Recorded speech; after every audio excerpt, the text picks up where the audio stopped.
Welcome to this explainer. Today, we're unpacking the history, the precedents, and the profoundly deep metaphors of Surah Al-Ankabut, also known as the spider. We're going to look at exactly how this text acted as an absolute survival guide during literally one of the most intense, pressure-filled periods of early Islamic history. So let's jump right in. The opening verses hit us with a massive existential question. It completely challenges the whole idea that faith is just some passive thing you say. Honestly, is saying I believe ever really enough to prove what's actually in your heart? To really grasp the weight of this text, we've got to set the scene. We need to step into the historical pressure cooker where this was first revealed, the crucible of Makka. Take a look at this timeline. The late Meccan period was brutal. We're talking severe boycotts and physical torture, right before the early Muslims were forced to pack up and flee to Habash. The sources show us that this surah came down right in the absolute thick of this extreme persecution. So for the new converts, this message wasn't just theory. It was incredibly urgent. And that brings us to the core thesis of the surah, the inescapable test. It's all about the active commitment you need to actually prove your faith.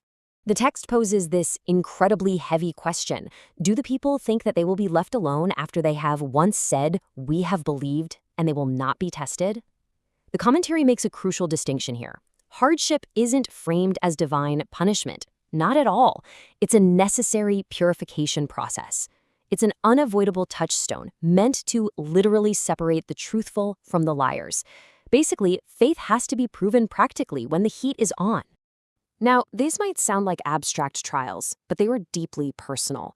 Just look at the visceral family drama of Sa'd ibn Abi Waqqas. The commentary points out that when his mother found out about his conversion, she went on a literal hunger strike. She swore she wouldn't eat or drink a single thing until he abandoned his new faith. Imagine that. These early Muslims were dealing with agonizing emotional blackmail from the people they loved the absolute most. So what do you even do in that situation? Well, the commentary notes that this verse gave the converts a revolutionary role. It basically said, your ultimate allegiance is to God, but, and this is a big but, you still have to treat your parents with absolute kindness in this world. It drew a clear boundary, but without completely destroying the family unit.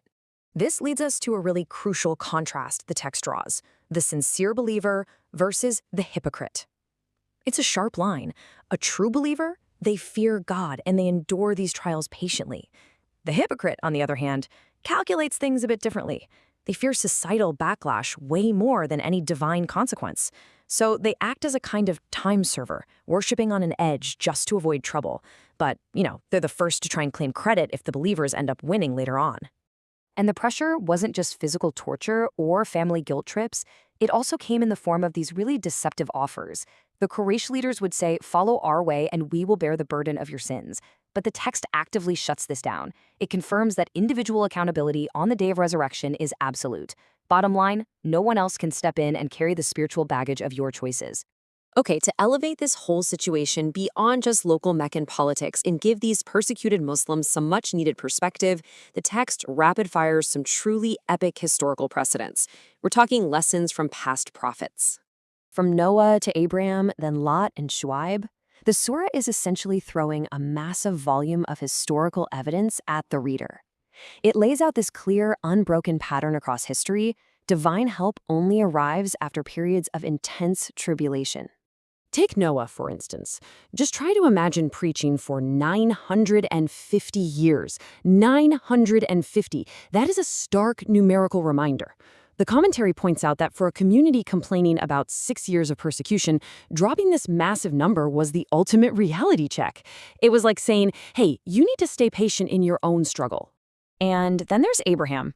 He used pure rational logic to dismantle his people's idol worship, and what did it get him? They threw him into a blazing fire. But he was miraculously saved. The commentary explains that Abraham's story proves a massive point. When a believer actually successfully navigates the ultimate test, divine intervention can literally turn a blazing furnace into a safe haven.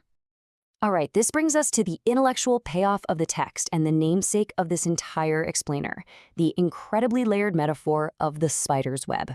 Before we unpack the metaphor itself, we've got to define exactly what the text is critiquing here, and that is shirk.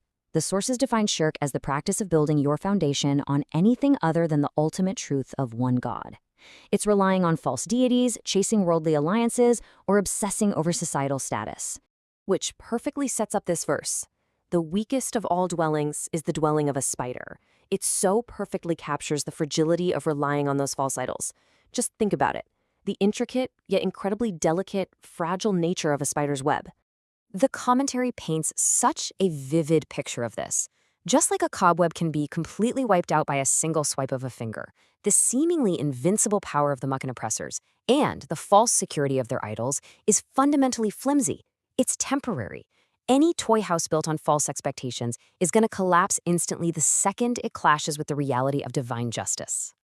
So how does all this metaphorical talk actually translate into real-world action?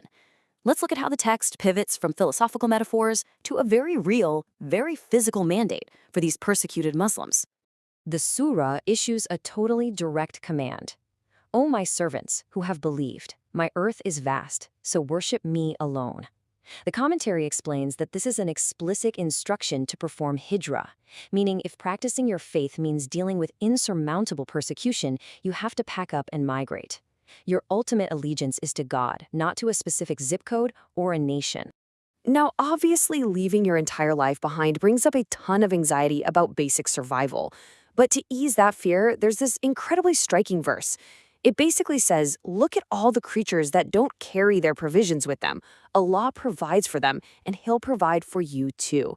Just like the birds in the sky who don't hoard their food, those who take the leap for their faith are guaranteed divine sustenance.